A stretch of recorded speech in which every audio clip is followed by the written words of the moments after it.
एक फकीर एक देश की यात्रा पर निकला।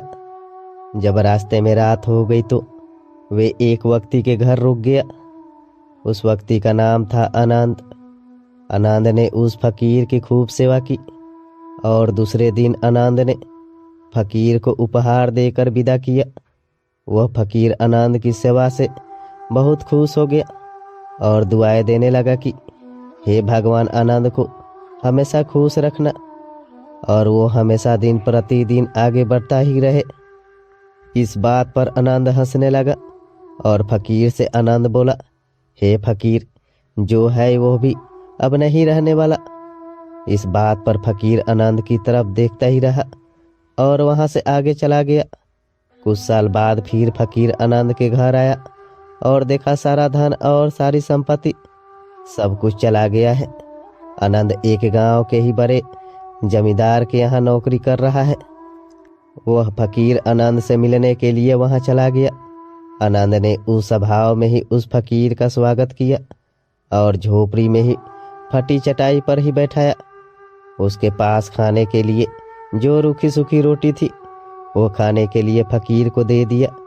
जब फकीर वहां से जाने लगा तो उसके आंख में आंसू था और फकीर कहने लगा, हे भगवान, तुमने यह क्या किया? तो आनंद फिर हंसा और कहने लग गया, अरे फकीर, तू क्यों दुखी हो रहा है? ईश्वर हमें जिस हाल में भी रखे हमें हमेशा खुश रहना चाहिए, उसे धन्यवाद देना चाहिए। समय सदा बदलता रहता है और इतना ही नहीं, यह भी नहीं रहने वाला है।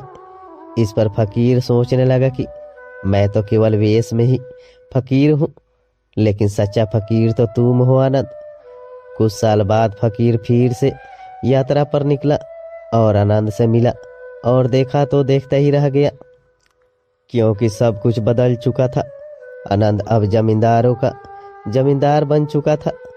उसे मालूम हुआ आनंद जिस जमींदार के यहाँ नौकरी कर रहा था उसकी कोई संतान नहीं थी और अपनी सारी संपत्ति और जायदाद आनंद को दे दी। फकीर बहुत खुश हो गया और आनंद से कहा, अच्छा हुआ वह जमाना गुजर गया, भगवान करे अब तुम ऐसा ही बना रहो। यह सुनकर आनंद फिर हंसने लगा और कहने लगा, फकीर, अभी भी तेरी नादानी बनी हुई है। फकीर ने फिर आनंद से पूछा, क्या ये भी नहीं रहने वाला है? तो आनंद ने उत्तर दिया, हाँ, या तो ये चला जाएगा या फिर इसको अपना मानने वाला ही चला जाएगा। यहाँ पर कुछ भी रहने वाला है ही नहीं। अगर कोई चीज शाश्वत है तो वो है हमारी आत्मा, वो है हमारी मन की शांति, वो है हमारे मन का सुकून, और बाकी जो कुछ भी है वह हमेशा रह ही नहीं सकता। फकीर ने आनंद की बातों को बहुत ही ध्यान से सुना और वापस चला गया। जो होता है उसे स्वीकार करो। कुछ सालों के बाद फिर फकीर जब उस गांव से गुजरा तो आनंद का महल तो है, लेकिन उसमें आनंद ही नहीं है।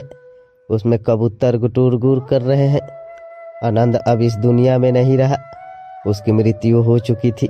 वह फकीर मन ही मन में सोचने लगा कि ये एक इंसान जिंदगी भर कितना दौड़ता रहता है और रोता रहता है, दुखी होता रहता है। जिन चीजों के लिए इंसान तड़पता रहता है, दुखी होता रहता है, वास्तव में वो चीज जो हमेशा रहने वाली ही नहीं है, वे सारी चीजें बदलने वाली है। यह कहानी ये शिक्षा देती है कि हमारे जिंदगी में जब भी कोई मुश्किल, तकलीफ या दुख आए तो हमें ये सोचना चाहिए कि जिंदगी में इससे पहले मुश्किलें या उलझने आई तो क्या वे हमेशा रुकी रही? जैसे सारी मुश्किलें आकर चली गई, वैसे ही ये भी मुश्किल चली जाएगी। यह भी हमेशा रहने वाली नहीं है। तो आप हमेशा याद रखिए कि जिंदगी में कितना बड़ा दुख क्यों ना हो, वो हमेशा रहने वाली नहीं है। ये दुख भी चले जाएंगे। दोस्तों, अगर ये कहानी आपको अच्छी लगी हो तो मेरे वीडियो को लाइक करके चैनल को सब्सक्राइब जरूर करें।